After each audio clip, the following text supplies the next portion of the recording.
Okay, we are live. Thank you. Good afternoon, everyone. I want to welcome each and every one of you to the Chatham Area Transit Service Delivery Operational Committee. It's Tuesday, February the 8th, 2022, and it is now 1:03 p.m. I call this meeting to order. I see we don't have anything proposed for our board agenda consent by committee. So I would go straight into reports by committee to Mr. Dumas. All right. Thank you, Director Chairman Leggett. And also we want to start out by giving an update on our insurance renewal for board action item report for protection, indemnity, and whole renewal for our marine insurance. And Patrick Fahey is on with us. Just let him give you an update on that. So we are in renewal. Everything is pending right now.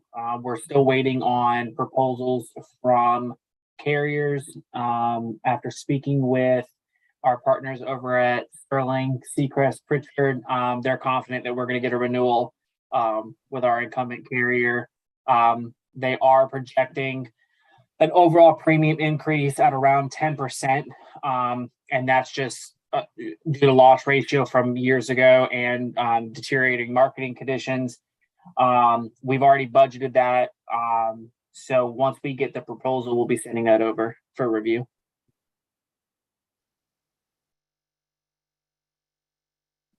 Okay, thank you, Patrick. Any questions on that?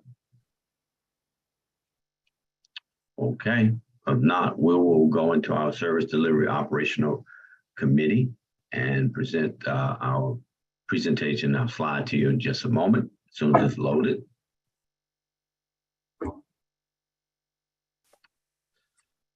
All right, thank you. Next slide, please. So our safety and security risk and management update for July 2022. For our accidents, fixed route, we've had 4 accidents, 2 of which were fixed objects, 1 backing and 1 side swipe. For our paratransit, we had 3. A particular accident hit a fixed object and backing and 1 rear end. Nothing on the marine side. And with our maintenance, we had, and these are preventable, I'm sorry. With our maintenance, we had 1 backing accident. On our non-preventable for fixed route, we had 9 different events, and they range from a T-bone accident, passenger illness, passengers injury a couple of times, side swipe, and head on for non-preventable. Our paratransit, we had 3. These a couple passenger injuries and a side swipe. Again, nothing on the marine side and no non-preventable on our maintenance side. Our action plan, of course, is to continue to coach, continue to put up posters, and to do the retraining as needed. Our safety awareness campaign is assault awareness. That's virtual training that we're doing. And our weekly safety blitz is accident procedures. And our monthly safety meeting will focus on our assault awareness as well. Next slide, please. Our training for the month of July, we had, for fixed route, we had 3 new trainees, all CDL and passenger endorsement. The total new hiring training completed in July was 2 fixed route, and we also had 3 for paratransit for new hiring training. Our organizational training for fixed route, 4 trainees for the electric bus training. And then the overall departmental training, we had 38 trainees for assault awareness and prevention for transit operation. Our retraining for safety, we had 1 on the fixed route, 1 for paratransit. We had 3 return to duty for fixed route, none for paratransit, and no drug and alcohol retraining for either department. Next slide, please. Our operational update, on-time performance we were slightly down the month of July compared to June. Our ridership was an increase, a slight increase of 9.5% increase for our fixed route ridership. And when we look at our trips missed, we had an increase, a slight increase on trips not run. We had a decrease on late trips. We had a decrease on accidents. We also had a slight increase on roll calls. And overall, we had an increase, total increase for the month of July for missed trips. Our onboard evaluation, we had 13 trail checks done, 3 onboard evaluation, 2 operational coaching, and 1 supervisory training. Next slide, please. Our paratransit, our on-time performance for paratransit was a slight decrease from 95% to 89%. Again, we're facing quite a bit of challenges with shortage and demands, with school having reopened. The CRC service is still not available to us much. We only have 1 driver there, but given that it did slow down the on-time because we're carrying more passengers, picking up more clients. The ridership, unfortunately, is slightly down, but nevertheless, it still means that that's more service on us because we don't have the support from CRC. In addition to that, staffing shortage still remains to be somewhat of a problem. But the good news is that we hired a class, and we have a class that should be starting, I believe, next week, where we hope to have at least 5 candidates that will start for the paratransit division next week. Our paratransit missed trips, we have a slight increase on missed trips, but we have a decrease in cancellation. We had a slight increase in no-shows, and overall our total missed trips was up from last month, from June to July. Next slide, please. Our onboard evaluation we had 4 of those, operators coaching, We had 4 operators coaching, and for supervisor training, we had 0 training for supervisors. And again, with the CRC supplemental paratransit service, only the last week of the month, we had 24 actual trips out of 32 that were scheduled. And we expecting that August will probably be similar to that as well. Again, they're still short staffed, and until they get someone on board, that's where we're hoping to use them to kind of help us until we get our full staff. Next slide.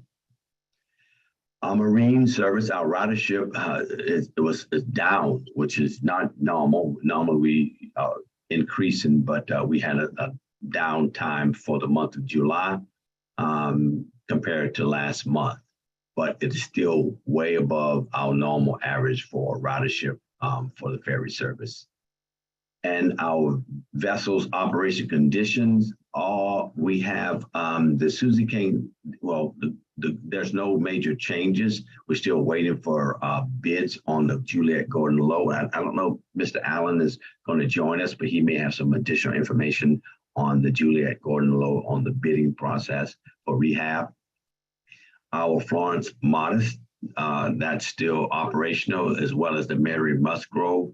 The Susie King Taylor was not operational, but it is in operation. I think right now it is currently operating. Still needs some service done, but it is still a backup to what we have. And the conditions on the dock, they're all good. The Waving Girl repair was completed on August 2nd, so it's currently in good condition as well.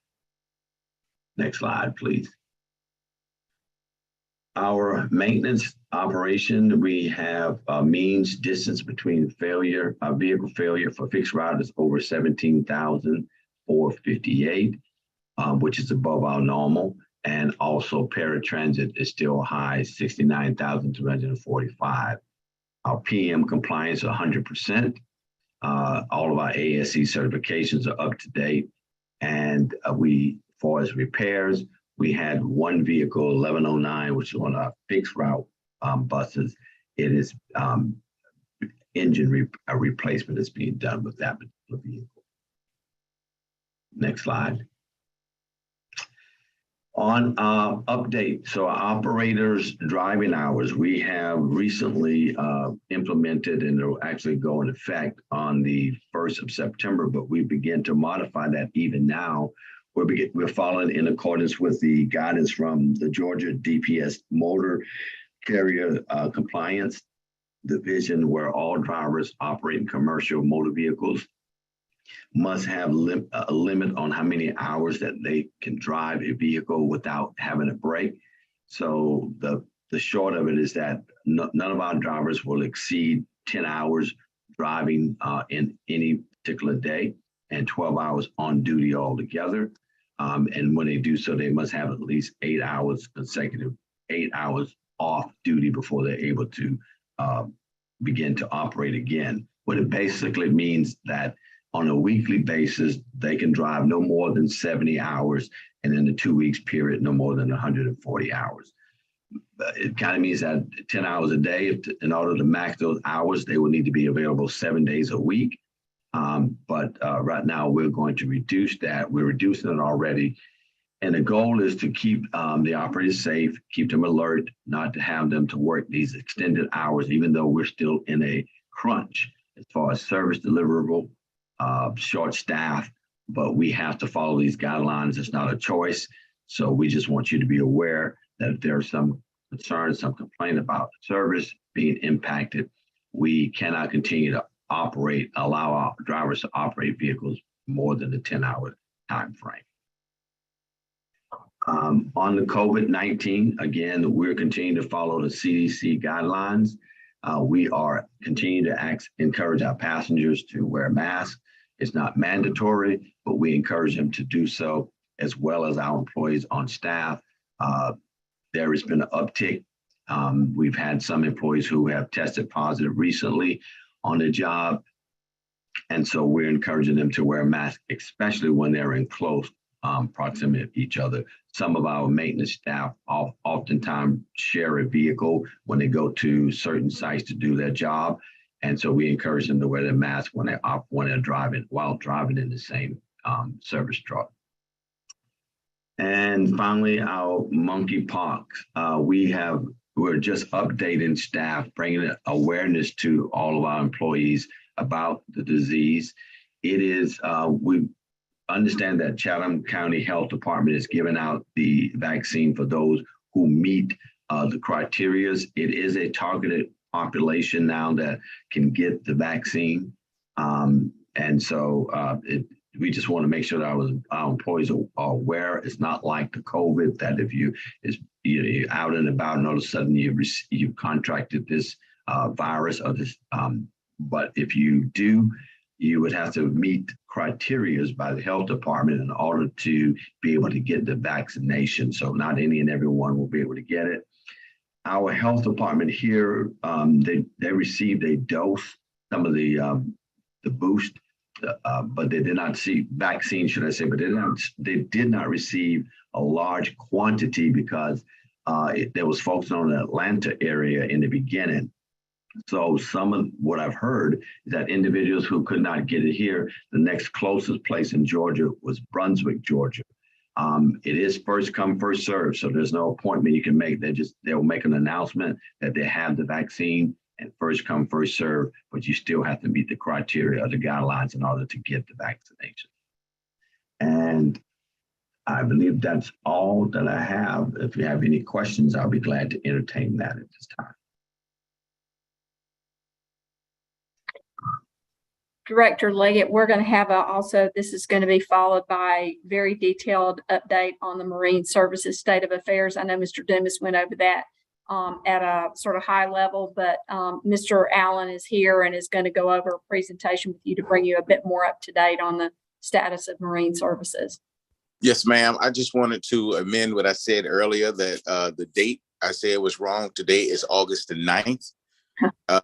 Service delivery, being that we are recorded. So at this time, we're proposing one item from the Service Delivery Operational Committee to move forward with the Executive Governance Committee next meeting for board consideration from the P&I and whole renewal for marine operations. So I just wanted to put that so we have it on record.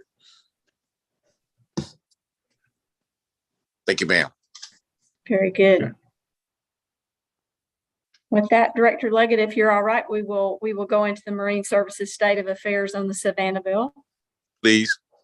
All right, sir.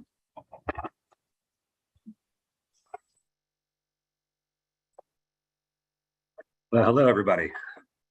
Nice to see you.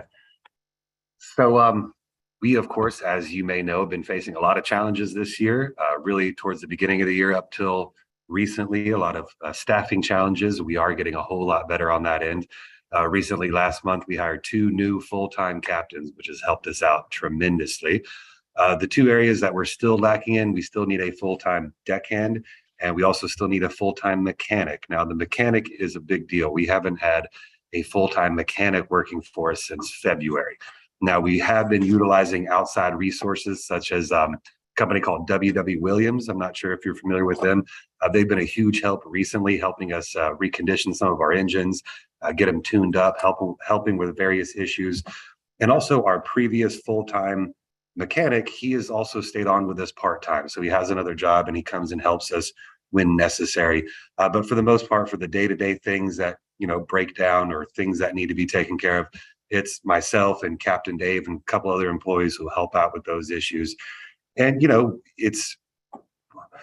we have 4 vessels. So it's not like a massive bus service where you'll have 30, 40 buses. We have 4 vessels and we're trying to always keep them up to date and working. Now, I know Mr. Dumas was telling you a little info about some of our different vessels, just to update you on that. So the Florence Martis, she is currently working fine. We had an oil cooler blowout on her a couple of days ago, but with the help of W.W. Williams, we were able to have a part overnighted. Unfortunately, overnight doesn't quite mean overnight anymore. So we got it 2 days later and we were able to get that boat back up and running, which is great. The Susie King Taylor, as he mentioned, we're still waiting on a slot at the shipyard to go there. She has a couple of issues with her drives. In other words, the propellers, the pods underneath that spin around. And but on that vessel, we've had W.W. Williams working very hard over the last couple of weeks, getting tuned up to the engines, replacing seals, new hoses, things like that. So we're making a lot of great progress. Very happy to report on that. The Juliet Gordon Lowe, this is a huge update this morning. Finally, after a few months of waiting and pestering many people, we have our 3rd quote we got this morning for the rehab project that we'd like to see on her. And so I believe during the regular board meeting, we're going to have that proposal all ready to go for your consideration. What it's looking like now is that we will be going back to Thunderbolt. That's what I'm going to recommend. And they have a really good program there. And hopefully we can get that vessel back into a more presentable condition. Over the years, unfortunately, there's been a lot of neglect on these vessels. They've been allowed to essentially rust away. No paint has ever been applied. Bare minimum of work has ever been done to these vessels. I could go through a very detailed list of certain preventative measures that should have been done over the last 5 to 10 years that essentially were never taken care of. It's actually one of the reasons why our oil cooler blew out a few days ago. That's because no preventative maintenance was ever completed on it, unfortunately. But to move along here, the Mary Musgrove, at this moment, she is down. We actually have a fuel pump coming in today. So hopefully her generator is going to be up and running again today. And that runs through all the vessels here. Now, to kind of step back a little bit here. So kind of an overview of the service right now. So we haven't seen a whole lot of groups this month. We're going to have a group right now, Great Dane. We don't have any extended hours for them. We did extend our hours for the GMA, the Chiefs of Police. That was a big event for us. And so, it has been challenging. As you may know, the Westin is allowing us currently to use their docking facilities to store our vessels when not in use. Now, we're still using our dock in front of the convention center as our normal embarkation and disembarkation dock. And we're not going to be able to use the Westin docks, unfortunately, because the docks are not designed for our vessels. There's too large of a gap between where our vessel sits and where the dock is. So it's unfortunately not safe to allow passengers to embark or disembark from the Westin. This is actually a conversation I'm going to have in a few hours with a lot of the county managers and the engineers and Miss Sherry over at the convention center. We were trying to find a solution where we don't have to use the convention center docks because, well, the convention center is being put out because they have to keep the convention center open, a certain section of it, until 10 p.m. every night, whether they have a convention going on or not. So it's a burden on them, especially as far as keeping the doors unlocked, keeping the AC going and the lights on. So we're working very hard to try to find another solution where they won't have to utilize the convention center for the Westin guests. I'm not sure if you folks have been down there and seen the situation. Of course, I'm sure you all know about the sinkhole situation that's happening, and that's caused us to lose access to a large portion of our docking facility right there at the convention center. So that's been a huge challenge for us, but we're working through it. The Westin has been very generous, allowing us to use their facilities, use their shore power, come on and off their dock when we need to. So that's been a huge help for us. And as Mr. Dumas mentioned a little while ago, we recently just had some repairs done on our Waving Girl landing, which is something that's needed to get done for quite a while now. So I feel much, much better about that dock. New pile guides, new boards placed on it. We've also had some work done to our City Hall landing. So all of our docks, our 3 docks that we normally disembark from and embark from, they are in good condition, as he says, at the moment, which is great news. I think for as far as an overview, that about sums it up. Does anybody have any questions for me that you'd like answered specifically?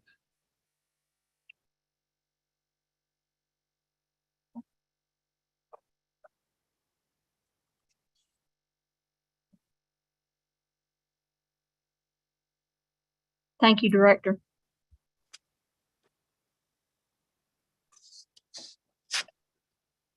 That's the completion of his presentation. It does, sir. Okay. With that, anything else? Anything you want to bring forth, Madam CEO? Just in other committee business, one of the things that we'll be discussing later today in the Financial Services Audit and Compliance Committee is the issuance of 3 RFPs. I'm sure that you are aware that in the past we have had on-call task order contracts. Those are very useful tools in getting work done and doing it in a getting projects and program delivered and being able to get it done in a nimble fashion. So having those on-call services both in project program management, engineering and design, and general planning on-call is really are important tools for us. And we'll be bringing forward 3 RFPs. We have budgeted for those. We'll also, in the System Development Committee, be presenting additional information on the Route 28 service change equity analysis and our grant application submissions for our 5339C and 5307H funds. These are routine grant application submissions for our funding.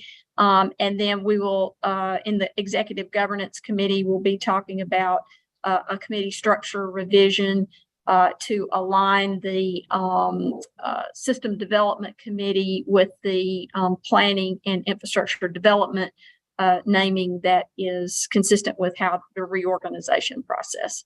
Other than that, I just wanted to mention to you last Friday evening, much later than you typically receive it, the snapshot was sent out to you, but accompanying it was the comprehensive organizational assessment that was due to the board from myself by August 7th, covering the areas that were specified in my contract to report to you on. So that's all that I have today, Director Leggett. I appreciate that. If there's anything else from any of the other directors before we adjourn? Director Lockett, do you have anything? And if Director Odell, if she's on, do you have anything? Yeah, I'm on. I don't have anything. Okay, thank you, ma'am. If there's nothing else for the greater good, I adjourn this meeting. I pray that everything goes well with everyone. Thank you, Thank sir. you, You directors. have a good day. Yes, sir.